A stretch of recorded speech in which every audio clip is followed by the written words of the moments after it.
इतिहास गवाह है कि पाकिस्तान अपने सबसे कमजोर दौर में जो चल रहा है वो इस समय चल रहा है। और चाणक्य ने कहा था कि जब शत्रु सबसे ज्यादा कमजोर हो तब उसे अपने सबसे ज्यादा सबलता के साथ, सबसे ज्यादा अपनी क्षमता से अधिक प्रयास करके उसका अंत और विनाश कर देना चाहिए। इस समय पाकिस्तान की स्थिति पूरे इतिहास में सबसे ज्यादा गिरी गुजरी है। तो इस समय भारत को इस स्थिति का पूर्ण रूप से लाभ उठाना चाहिए। और चाणक्य ने एक बात और कही थी कि यदि शत्रु मजबूत हो तो उसे वैश्विक स्तर पर अलग थलग करने का प्रयास और उसको विश्व व्यवस्था में हटा के विश्व व्यवस्था में विश्व की जो परिदृश्य है उस परिदृश्य से उसको एकदम अलग थलग करके उसको कमजोर करना चाहिए। और जैसे ही व्यक्ति कमजोर होता है उसके ऊपर अपने जितनी अपनी क्षमता है उस क्षमता से अधिक से उसके ऊपर प्रहार कर देना चाहिए। पाकिस्तान की गीदड़ भपकियां प्रारंभ हो चुकी हैं। पाकिस्तान के डिफेंस मिनिस्टर पाकिस्तान के सिंध प्रांत इस्लामाबाद से गीदड़ भपकियां आना प्रारंभ हो चुकी हैं। और भारत की सीसीएस की बैठक के पश्चात वहां की एनसीएस की बैठक हुई जिसमें कि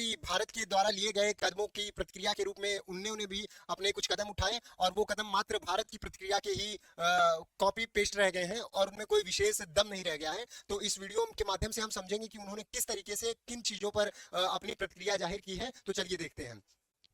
तो सबसे पहले जो हम बात करते हैं कि किन किन चीजों पर उन्होंने अपनी प्रतिक्रिया दिखाई है। पाकिस्तान की राष्ट्रीय सुरक्षा समिति जो एनसीएस है, जो भारत में सीसीएस हुई, कैबिनेट कमेटी ऑन सिक्योरिटी, उसी के दिखावे में वहां पे भी इसकी एनएससी की बैठक हुई जिसकी प्रतिक्रिया में उन्होंने इस्लामाबाद से बाघा बॉर्डर सीमा को बंद करने की घोषणा कर दी, लेकिन कहा कि यह 30 अप्रैल तक खुला रहेगा, उसके अंदर मूवमेंट करके जा सकते हैं लोग। सभी भारतीय नागरिकों को 48 घंटे में पाकिस्तान को छोड़ने का आदेश दे दिया है। जो भारत ने किया है वही इन्होंने भी कर दिया है, उससे ज्यादा कुछ नहीं। भारत के कदम के बाद पाकिस्तान ने SAARC, South Asian Association for Regional Corporation, जिसमें जो कि 1985 में बनाया गया संगठन है, और इसमें जो सदस्य देश हैं मालदीव, श्रीलंका, भारत, पाकिस्तान, अफगानिस्तान, नेपाल, भूटान, बांग्लादेश और ये म्यांमार, तो ये जो देश है इनको जो सार्क के देश है उनको भारतीयों को वीजा जारी किया गया था। यानी कि ये देश एक दूसरे को जो वीजा देते थे, मतलब कि इजी वीजा प्रोवाइड कर देते थे, आसानी से वीजा मिल जाता था। और क्योंकि हम लोग रीजनल कॉर्पोरेशन बना के रखे थे तो उसके तहत पाकिस्तान ने भी ये कल भारत भी कर चुका है अपनी बैठक में। और इसके अलावा इस्लामाबाद से भारतीय उच्च आयोग के कर्मचारियों की संख्या 30, ये भी भारत,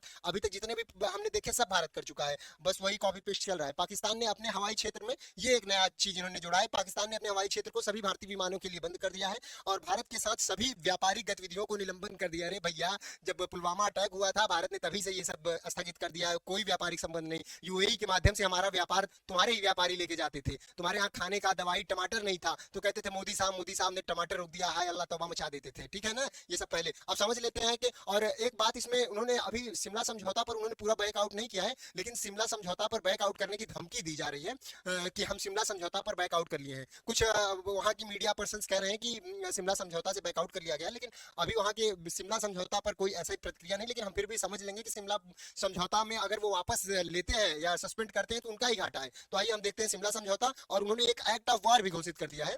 एक्ट ऑफ वॉर क्या होता है इसको भी जानेंगे हम। एक्ट ऑफ वॉर क्या होता है इसको समझते हैं सबसे पहले हम कि एक्ट ऑफ वॉर क्या होता है। एक्ट ऑफ वॉर उन्होंने इसलिए घोषित किया है, जो भारत ने सिंधु नदी जल समझौता 1960 का था उसको रद्द कर दिया। उसके बाद इन्होंने ये धमकी दी है भारत को कि अगर भारत ने पानी वहां पर रोका या पानी का जमावड़ा बनाया अपने क्षेत्र में तो हम भारत को हम ये मानेंगे कि ये पाकिस्तान के खिलाफ वार जंग छेड़ दी गई है। अरे भैया, रोक भी दिया गया है और किशन गंगा प्रोजेक्ट वहां पे चालू है और बांध के गेट भी बंद हो चुके हैं। एक्ट ऑफ वॉर हो चुका है। अब एक्ट ऑफ वॉर हो चुका है ना, तो अब औकात है तो अपनी तरफ से प्रतिक्रिया कर लो, ठीक है ना। तो एक्ट ऑफ वॉर तो भारत की तरफ से हो गया है, तुम्हारे अनुसार, हमारे अनुसार तो जो तुमने अपनी एनसीएस की बैठक में किया है ना वो हम पहले ही कर चुके हैं। सिंधु नदी के जल को रोकना चालू हो चुका है भारत के बांधों में, ठीक। तो एक्ट ऑफ वॉर हमारी तरफ से हो गया। अब एक्ट ऑफ वॉर का जो दूसरा कदम होता है वो प्रतिक्रिया होती है। तो हम तो आपकी प्रतिक्रिया का इंतजार कर रहे हैं, जल्दी करिए प्रतिक्रिया, ठीक है ना। आइए अब आगे बढ़ते हैं कि समझते हैं शिमला समझौता क्या था। शिमला समझौता जुलाई 1972 को शिमला के हिमाचल प्रदेश की शिमला में हुआ था। यह समझौता भारत की प्रधानमंत्री इंदिरा गांधी और पाकिस्तान के राष्ट्रपति जुल्फी अली खान भुट्टो के मध्य किया गया था। अब देखिए, जो 1971 में भारत पाकिस्तान जो मुक्ति वाहिनी वहां की पार्टी थी उसको सत्ता में लाने के लिए शेख मुजीबुर रहमान जी की और इधर आवामी लीग और जो जमाते इस्लामी पार्टी थी, इन लोगों के मध्य एक टसल था पूर्वी और पश्चिमी पाकिस्तान के मध्य। और 1971 में हमने नॉर्मल डिलीवरी की थी इन लोगों की, इन लोगों को अभी पता नहीं है। तो ये भारत पाकिस्तान युद्ध के बाद हुआ था शिमला समझौता। राष्ट्रपति इंदिरा गांधी थी उस समय, जुल्फी अली खान भुट्टो वहां के प्रधानमंत्री थे। और यह समझौता एक द्विपक्षीय संधि थी जो कि एक पीस संधि थी, मतलब शांति समझौता था। और पूरा इतिहास गवाह कि जब ये लात खाते हैं ना बढ़िया से कुटाई होती है इनकी ना, तभी आते हैं ये समझौता पर, नहीं तो उसके पहले हाय अल्लाह तौबा मचाएंगे पूरे देश में और ये कहेंगे कि अरे हमारा इन चीजों से कोई सरोकार नहीं है, टेररिज्म से सबसे ज्यादा घाटा पाकिस्तान को ही हुआ है, हम क्यों टेररिज्म प्रमोट करेंगे। तो जब ये इनकी बढ़िया से कुटाई होती है ना, तब इनका दिमाग खुलता है। ये देखिए वहाँ के जुल्फी अली कार भुट्टो बैठे हैं, ये प्रधानमंत्री, ये भारत के जनरल हैं, और ये पाकिस्तान के जनरल, ये पाकिस्तान के जनरल हैं, ये भारत के जनरल हैं। इन दोनों के बीच में ये संधि की जा रही है, और इनके इसमें ना 93,000 से ज्यादा सैनिकों ने इनके ना घुटने टेके थे, अपने ऐसे बैच बिल्ली सब निकलवा के रख लिया गया था। सोचो कितने शर्म की बात है, जिस देश के 90,000 लोगों को बंदी बना लिया, बरेली के जेल में ले जाके बंद करके सालों से पत्थर तोड़वा रहे थे हम लोग। चलो शिमला समझौता के कुछ प्रमुख बिंदु को जानते हैं। भारत और पाकिस्तान अपने संबंधों को शांतिपूर्ण तरीके से हल करेंगे, मतलब अपने संबंधों को, इसको बायलिटरल तरीके से, हम और आप अगर कोई दिक्कत होती है तो शांतिपूर्ण तरीके से मेज पर बैठ के वो करेंगे, समझौता करेंगे, ठीक है ना। सभी विवादों को द्विपक्षीय वार्ता और शांतिपूर्ण माध्यमों से सुलझाने की सहमति बनी थी इसमें। किसी भी अंतरराष्ट्रीय मध्यस्थता, यानी कि अंतरराष्ट्रीय मध्यस्थता को या यूएन या तीसरा देश, यूएन को भी हम इन्वॉल्व नहीं करेंगे अपने दोनों के मैटर में, को शामिल नहीं किया जाएगा। अब अगर ये बैकआउट कर लेंगे, सोचो मूर्ख कितना व्यक्ति है ये, अगर शिमला समझौता से बैकआउट करेगा तो फिर इसमें तो मध्यस्थता, मध्यस्थता किसी को भी अरे बुलाओ मध्यस्थता, तुम बुला सकते हो मध्यस्थता, तो हम नहीं बुला सकते हैं क्या, लेकिन मध्यस्थता की जरूरत क्या है, हटा लो, कर लो, इसमें तुम्हारा ही घाटा है। 1971, क्योंकि इस समय पूरे विश्व में अलग थलग पड़ा हुआ है पाकिस्तान, कोई भी देश, अभी आपको दिखाता हूँ ना, इसके सपोर्ट में नहीं है।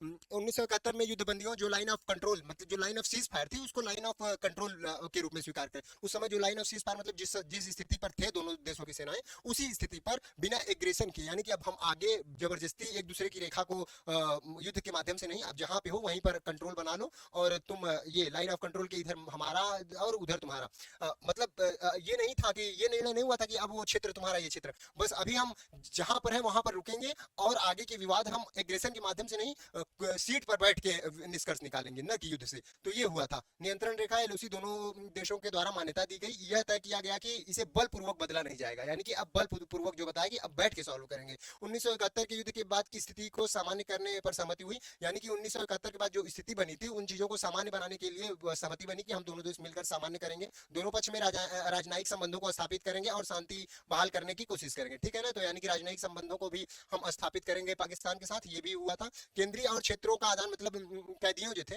जो कुछ कैदी थे बताया ना अभी, 93,000 सैनिक थे उनके लगभग, तो उनको हम आदान प्रदान करेंगे, और वो उसके बदले में कुछ हमारे एनक्लेव्स थे छोटे मोटे, उनको देंगे। पाकिस्तान के 90,000 युद्ध बंदियों को, ये देखो prisoners of war, prisoners of war जो थे उनको मानवीय आधार पर, ये मानवीय आधार पर रिहा करने की सहमति दी, और पाकिस्तान ने भी कब्जे के लिए गए भारतीय क्षेत्रों को लौटाने का एक ही सहमति दी। देख लो, तभी होता है जब पिटाई होती है। अब जरूरी है कि अब पाकिस्तान के पूरा तांडव मचा के रख दें पूरे पीओके में, यही सबसे उत्तम समय है कि पाकिस्तान से पीओके को वापस ले लिया जाए। इससे ज्यादा अच्छा समय कभी नहीं आ सकता है। मैं आपको स्थिति का आगे विश्लेषण दिखाता हूँ।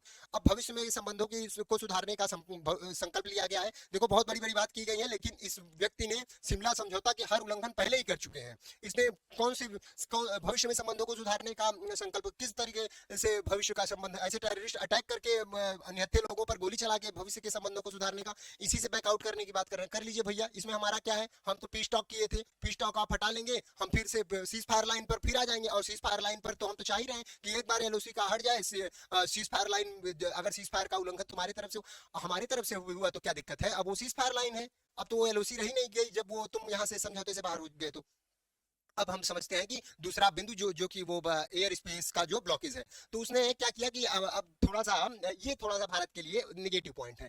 हुआ क्या कि जो दिल्ली की जो फ्लाइट्स होती हैं, मोस्टली इंदिरा गांधी जो इंटरनेशनल एयरपोर्ट है, वो एज ए पाकिस्तान का वो लेके रूट लेके जाती हैं एयर स्पेस को यूज करके। लेकिन इनको ये नहीं डर है कि भारत का हम इससे वो करेंगे, इनको डर ये है ना कि भारत जब अपना स्ट्राइक करता है ना, तो वो ऐसे नहीं करता है। उन्हें पता है कि एयरफोर्स विमान के ऊपर विमान छिपा के घुस जाती है। इन लोगों को पता है ना कैसे घुसता है, ऐसे अपना एक विमान इधर से लेके जाएगा और एक दो विमान ऐसे ऊपर,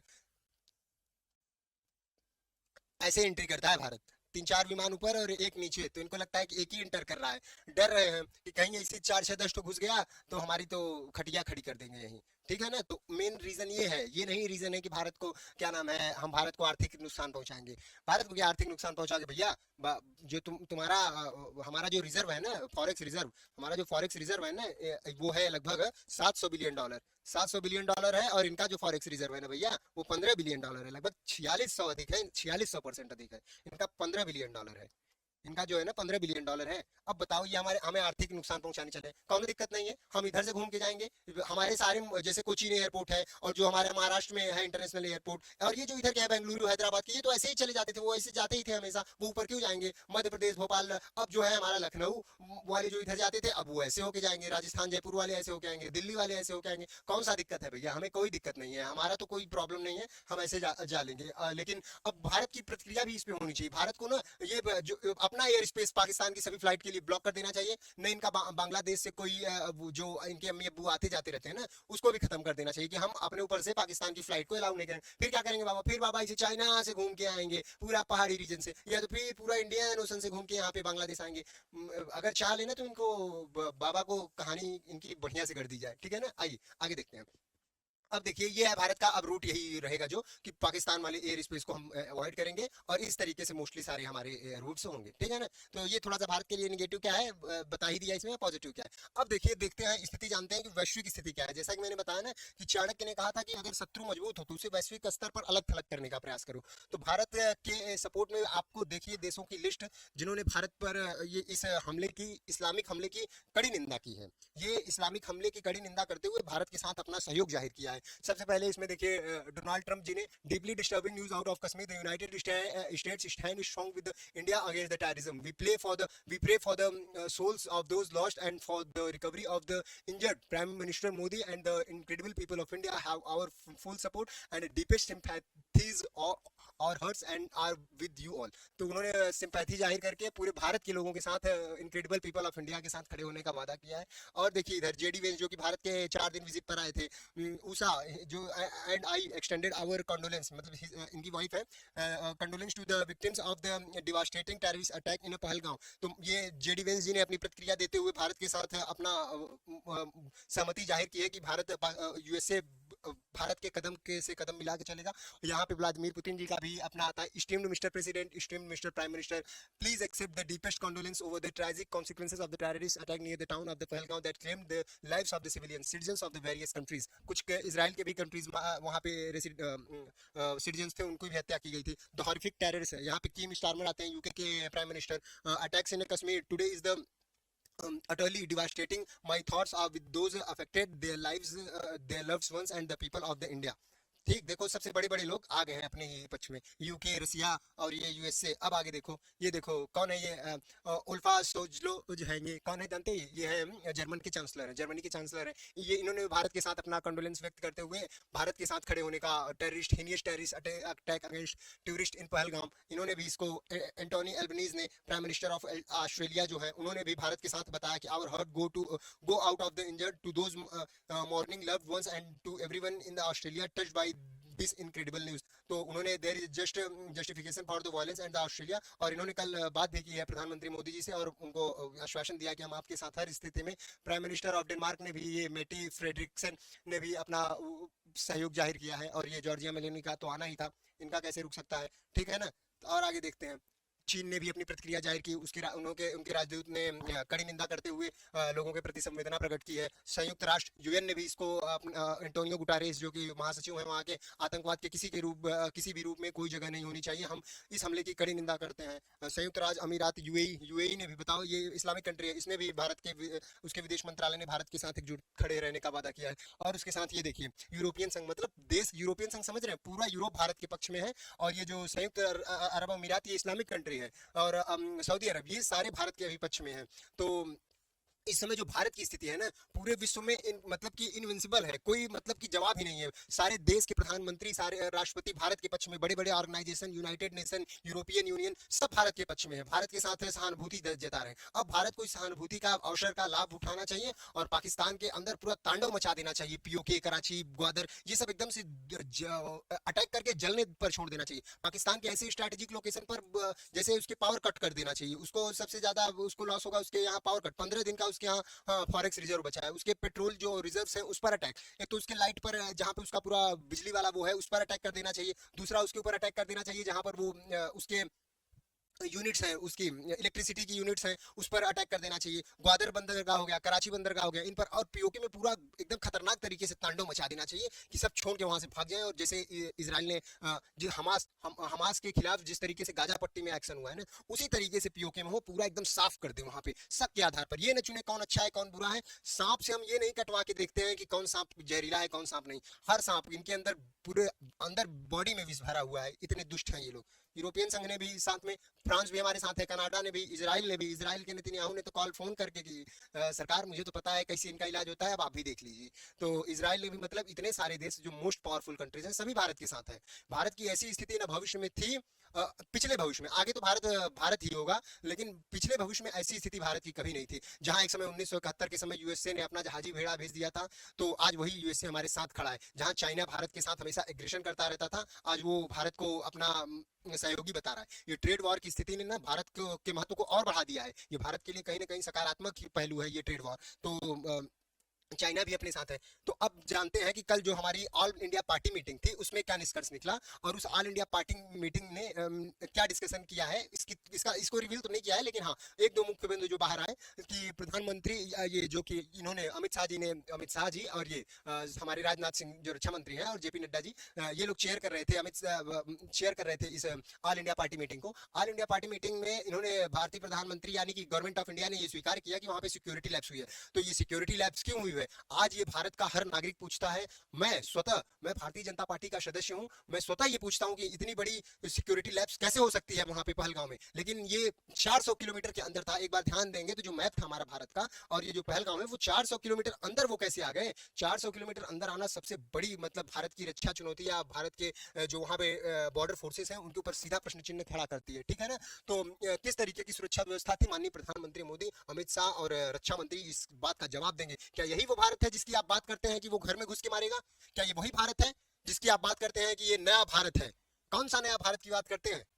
मैं पूछता हूं माननीय श्री प्रधानमंत्री जी से, अमित शाह जी से और रक्षा मंत्री जी से। एक नहीं, पता नहीं कितने इनकी ये नीति है कि भारत को ब्लीड इंडिया थ्रू 1000 कट्स। अब हमें इन कट्स से नहीं डरना है। अब हमको मात्र चाहिए कि पाकिस्तान को सीधा आर या पार करें। ये हम रोज रोज के ट्रॉमा नहीं झेल सकते इस तरीके से।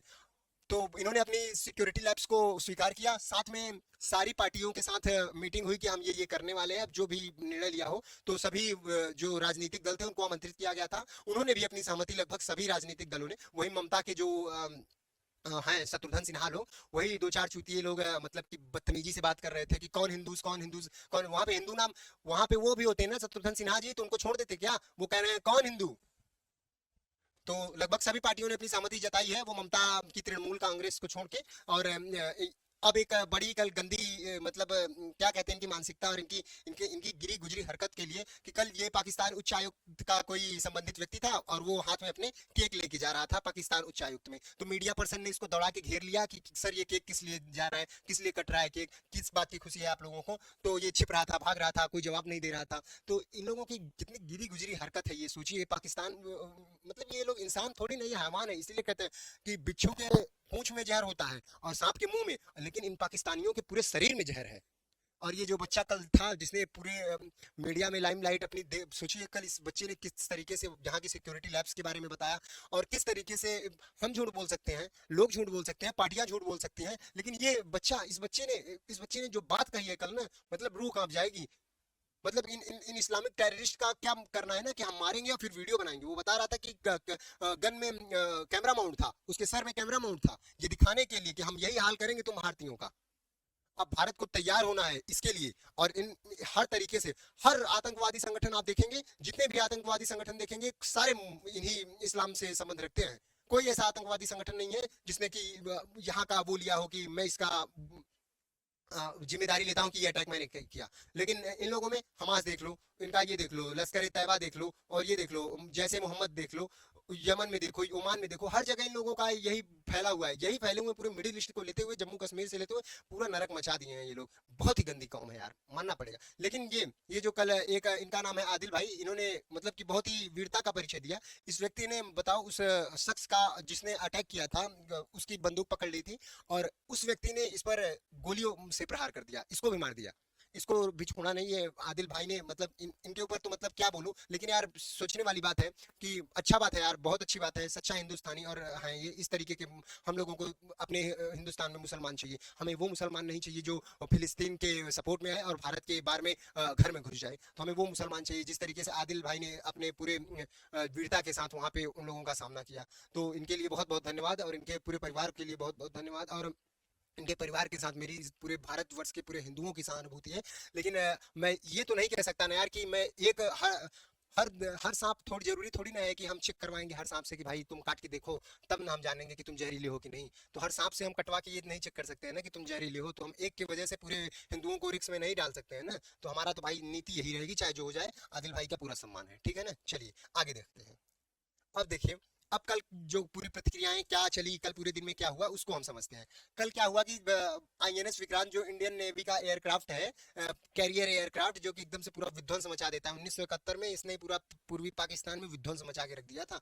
और आईएनएस विक्रांत यहाँ से अरेबियन सी में पहुंच रहा है। ये देखिए एक सैटेलाइट इमेज जारी की गई है जिसमें आईएनएस विक्रांत अरेबियन सी पाकिस्तान की ओर मूव कर रहा है। पाकिस्तान के डिफेंस मिनिस्टर लोग हालत खराब हो गई है, यूएस के साथ कहीं उनके मीडिया पर्सन्स के साथ कॉन्फ्रेंसिंग कर रहे हैं कि भारत को रोका जाए। ओआईसी को लेटर लिख रहे हैं कि देखिए भारत का एग्रेशन इस तरीके से। हाँ, इतनी पतलून गीली हो गई ना, मतलब कि वहाँ की सेना, वहाँ की सब एकदम हाई अलर्ट मोड पर है कि कब किधर से मिसाइल घुस जाए कोई पता नहीं है, ठीक है ना। और जो एयरफोर्स है हमारी, उसने राफेल और ये Sukhoi 30 carrying out of major exercise called Aakraman, तो आक्रमण नाम की कल उन्होंने एक्सरसाइज कंडक्ट की हमारे इंडियन एयरफोर्स ने। तो इसकी ये कुछ तस्वीरें हैं जिसमें हमारे एयरफोर्स ने रिलीज किया है। और भारत ने कल जो गवर्नमेंट ऑफ इंडिया का, government of Pakistan to India, government of Pakistan to India जो अकाउंट था उनका, उसको बंद करवा दिया, उसको मतलब ब्लॉक कर दिया पूरे इंडिया में। तो और उसके बाद कल एक न्यूज आती है कि ये पीके सिंह जो कि बीएसएफ के जवान है, ये किसी काम मतलब कि इन्हें पता नहीं चल पाया क्योंकि वहाँ पे कोई डिमार्केशन है नहीं, और वो वृक्ष के नीचे किसी बैठे हुए थे। तो पाकिस्तानी रेंजर्स इनको पकड़ लेते हैं और ये उनको आंख बंद करके लेके जाते हैं, फोटो रिलीज किए हैं।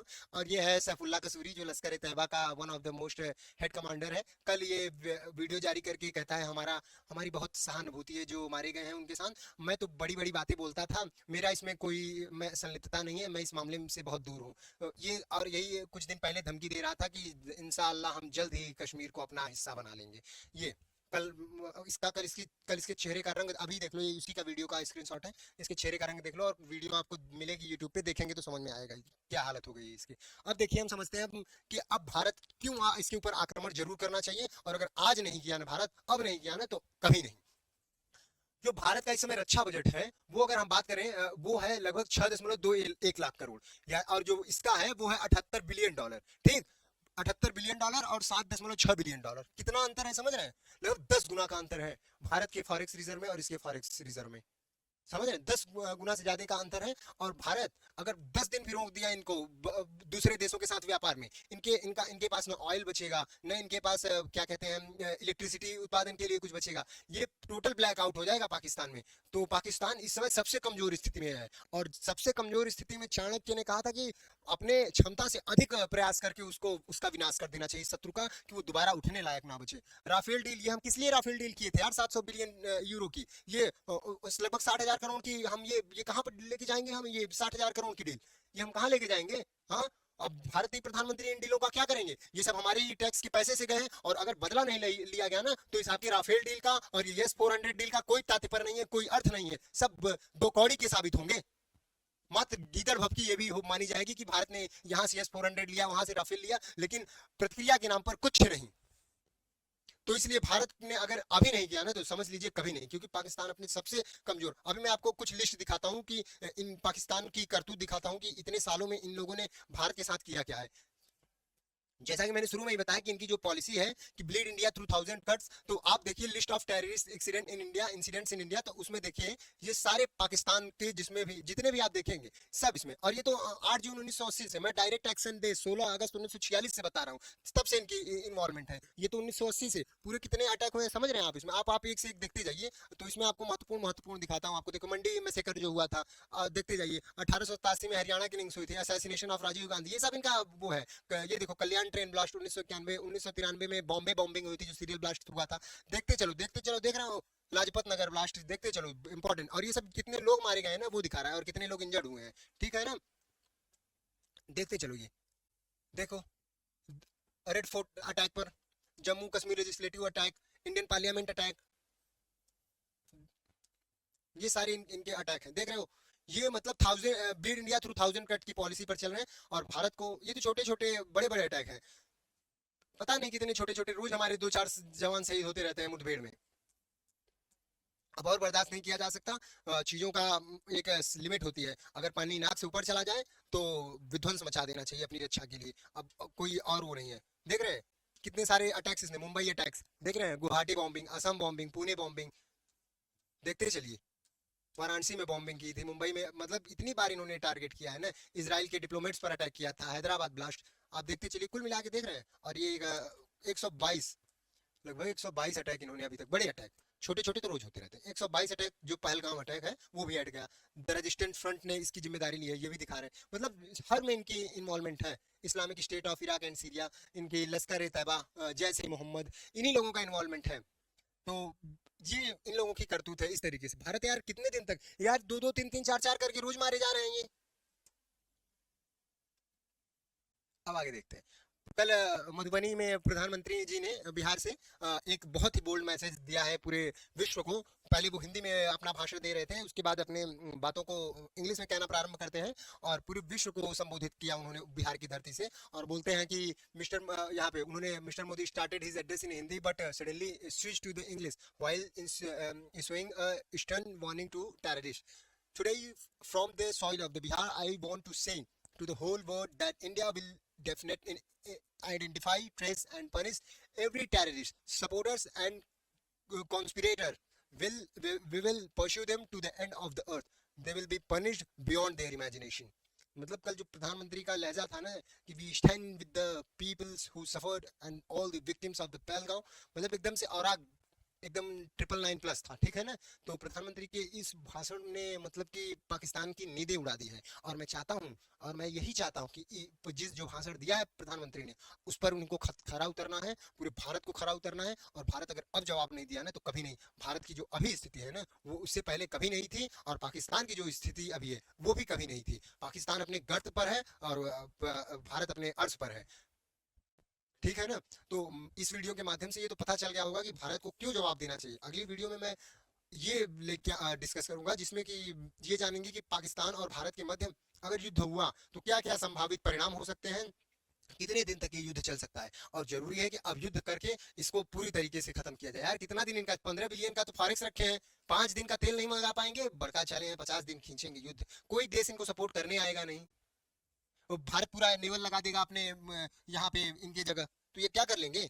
अगर भारत अपनी पूरी नेवी यहाँ पे लगा देगा, नेवल ब्लॉकेज कर देगा, यहाँ पे चोक कर देगा ये पूरा इंडियन ओशन के पास, यहाँ पे अरेबियन सी में, कौन आएगा इनके यहाँ व्यापार करने। यहाँ पे बलूच आर्मी जो है, बलूचिस्तान लिबरेशन आर्मी BLA और BLF है दो, तो वो इनको कभी इधर से एक्सेस देंगे नहीं, वो अलग अटैक किए हैं। और यही समय है कि बलूचिस्तान आर्मी को भी सतर्क हो जाना चाहिए कि भारत उनके हर कदम के साथ है, भारत उनके कदम कदम से कदम मिला के चलेगा। और उनको अभी जो उनको हक मिलना चाहिए, जो पूरे पाकिस्तान ने उनके हक को मार रखा है बलूच लोगों को, अब वो वक्त आ गया है कि बलूचिस्तान भी अपने हक के लिए लड़ना प्रारंभ कर दे और पूरे पाकिस्तान में इनका तख्ता पलट कर दे, ठीक है ना। तो इस वीडियो के माध्यम से मुझे आशा है कि ये सारी चीजें आपको समझ, और जो गतिविधियां चल रही हैं भारत में उस पर एक नजर आ गई होगी आपकी दृष्टि की क्या स्थिति है। अगले वीडियो में आपसे फिर मिलते हैं। धन्यवाद, जय हिंद, भारत माता की जय।